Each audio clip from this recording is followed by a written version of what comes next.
Olá, nós vamos continuar nossa aula de administração do capital de giro. Vamos retomar nesses slides que está aqui, síntese de administração do capital de giro, para explicarmos o modelo Fleuriet de necessidade líquida de capital de giro. Então, vamos relembrar o que já vimos aqui. O capital de giro é composto de ativos circulantes e passivos circulantes, regra geral.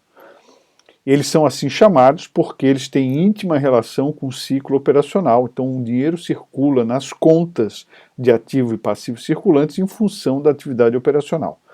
Nesse contexto, o indicador inicial que precisamos relembrar é o capital circulante líquido, ele está aqui embaixo, que é a diferença entre o ativo circulante e o passivo circulante, genericamente.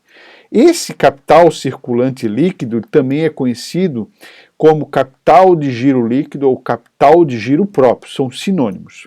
E o que não falamos, e vamos falar agora, que é importante para esse conceito, é que uma outra forma de calcular o capital circulante líquido, ao invés de ser ativo circulante menos passivo circulante, é os capitais que financiam a empresa no longo prazo, ou seja, passivo exigível de longo prazo mais patrimônio líquido, menos os ativos não circulantes. Ativos não circulantes. Dá a mesma diferença se você olhar no quadrado, né? Esse quadrado aqui, né? Esse retângulo menos esse retângulo aqui, dá exatamente o capital circulante líquido, que é esse pedaço. Ok. Com essa explicação, o professor está querendo dizer para você que quem financia o capital de giro próprio, o capital de giro líquido, o capital circulante líquido, são capitais de longo prazo. Atenção, essa é uma regra meio que geral. Quem financia o capital circulante líquido são capitais de longo prazo. Ok, essa regra é meio que geral, mas ela tem uma exceção e é para isso que nós vamos estudar esse modelo do Fleuriet, né? E esse modelo de Fleuriet, ele é um modelo chamado de análise financeira dinâmica, né? Análise financeira dinâmica da empresa. A gente olha para o financeiro, o capital de giro, e verifica a situação dele ao longo do tempo, dinamicamente. E nesse modelo, a necessidade líquida de capital de giro representa a diferença entre ativos circulantes cíclicos e passivos circulantes cíclicos. A fórmula está aqui. Necessidade líquida de capital de giro são ativos circulantes cíclicos menos passivos circulantes cíclicos.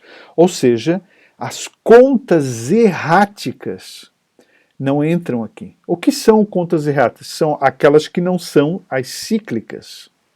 E o que são contas de ativo circulante cíclico, passivo circulante cíclico? São aquelas que se relacionam diretamente com o ritmo operacional, com o ciclo operacional. Como nós já estudamos, podemos falar sobre isso. Exemplos de ativos cíclicos. Veja, o termo cíclico significa o ativo realizável de longo prazo é cíclico, né? Mas ele não é ativo circulante cíclico. Nós aqui estamos falando de circulante, do curto prazo. Então, exemplos de ativos cíclicos de curto prazo são as contas a receber de clientes, os estoques. Essas contas a receber de clientes também ganham duplicatas a receber de clientes, a mesma coisa. Estoque, seja lá o estoque for, matéria-prima, produto acabado, estoque de produtos em processo de elaboração. São as despesas antecipadas, né? Ou adiantamento a fornecedores, a empresa paga antes e fica com direito. Como isso tem uma natureza cíclica, toda hora tem que ficar fazendo esse tipo de operação para alimentar o estoque e alimentar o ciclo, o processo produtivo, também é um ativo cíclico.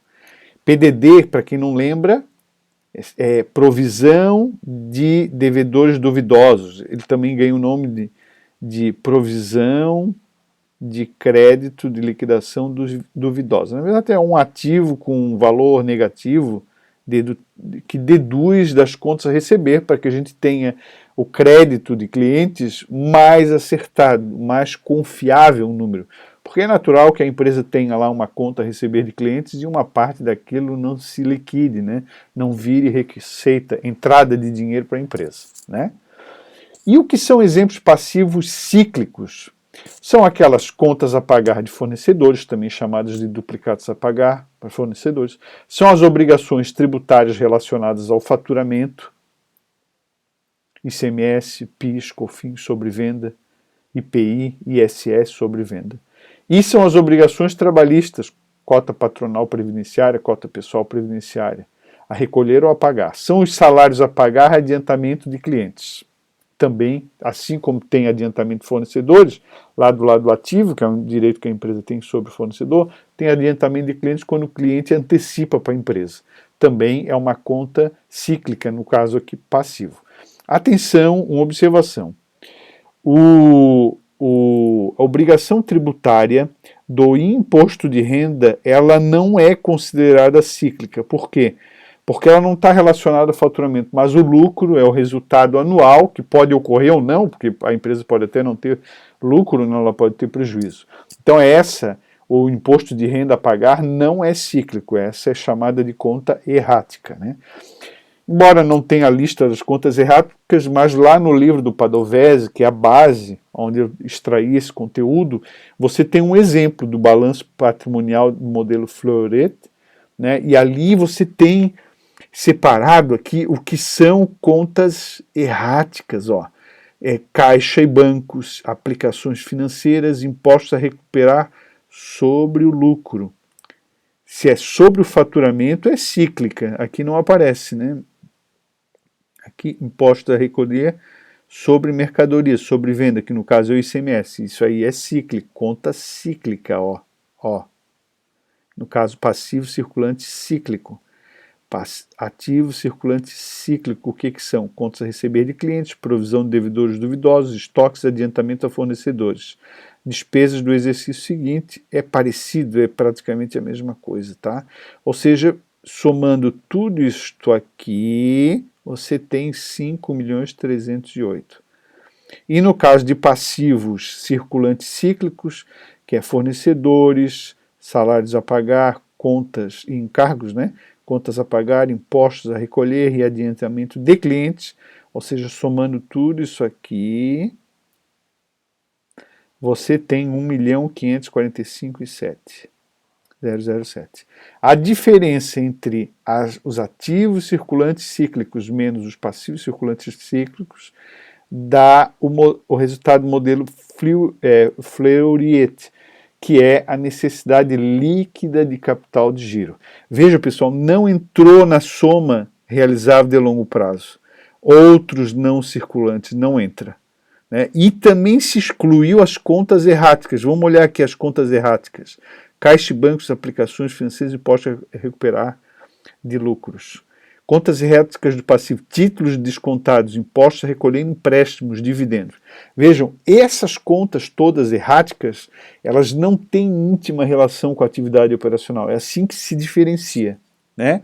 Então, nesse modelo do Fleuret, tá aqui embaixo, ó, a necessidade líquida de capital de giro se equipara a um conceito permanente.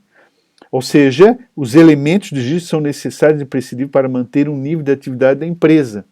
Ele sempre existe, eles funcionam sempre, enquanto que essas contas de cima erráticas, elas funcionam por outros motivos, não intimamente relacionados à atividade operacional. Então, aplicação financeira, quero baixar da aplicação, quero aumentar da aplicação, é uma decisão deliberada da administração, dependendo de vários aspectos. Não é intimamente relacionada. Aqui, estoque, conta a receber, é uma coisa que nasce do negócio.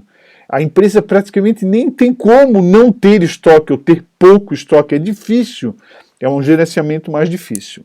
E nesse contexto, avançando, o livro do Padovese propõe, então, duas opções básicas de financiamento do capital de giro. Você já entendeu ali como a gente começou. Então a empresa pode optar por uma estratégia de financiamento do capital de giro mais arrojada, mais arriscada, ou uma estratégia mais conservadora, menos arriscada, né?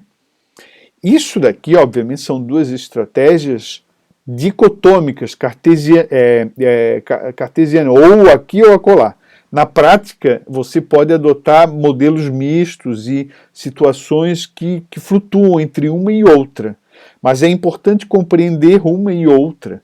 Então, no conceito clássico, normalmente, como a gente começou explicando, o capital de giro ele é financiado com recursos de longo prazo. Então, quem financia o capital circulante líquido é a sobra ou excedente que vem de passivo exigível de longo prazo e patrimônio líquido. Quando esses dois caras são maiores que o ativo não circulante, você financia o capital de giro.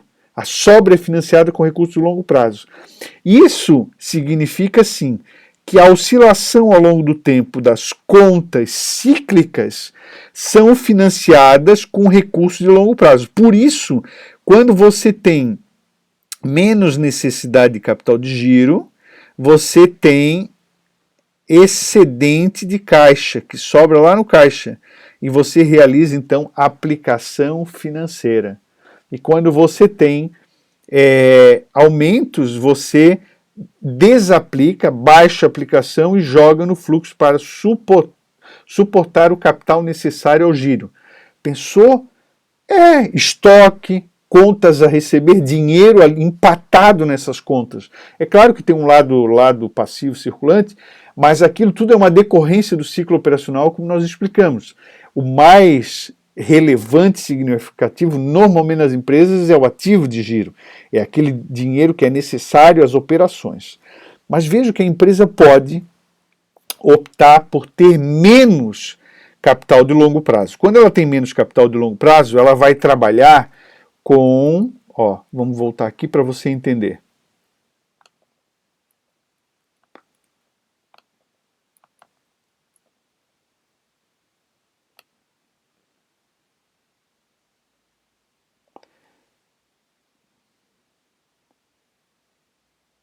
Aqui. Não. Quando ela tem menos capital de longo prazo, o que vai acontecer? Ela tem menos dinheiro aqui, né? E aí esse capital circulante líquido vai ser menor, então vai quase que empatar aqui.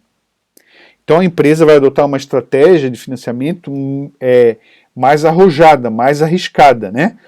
E aí o que acontece? Ao longo do tempo, nesse gráfico aparece, né? Ao longo do tempo, você vai ter as oscilações do giro, hora que vai precisar de mais capital de giro, hora que vai precisar de menos capital de giro. Mas você só tem dinheiro de longo prazo para esse tanto aqui, financiamento de longo prazo para esse tanto.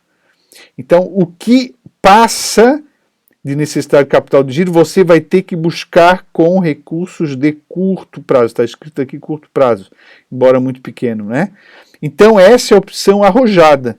Então, a empresa vai no mercado financeiro e faz contratos de financiamento de curto prazo. Nós já estudamos em outras oportunidades, ou até em outras disciplinas, que o capital de curto prazo é mais caro e é mais flui mais rápido, ou seja, a empresa tem que pagar a conta rápido. O capital de longo prazo é mais barato e o perfil de pagamento é mais alongado. Então, sempre o capital de curto prazo é mais problemático de gerenciamento para a empresa do que o capital de longo prazo. Mas, em determinadas situações, a empresa pode optar por financiar essa necessidade de capital de giro com recursos de curto prazo, pegando dinheiro emprestado.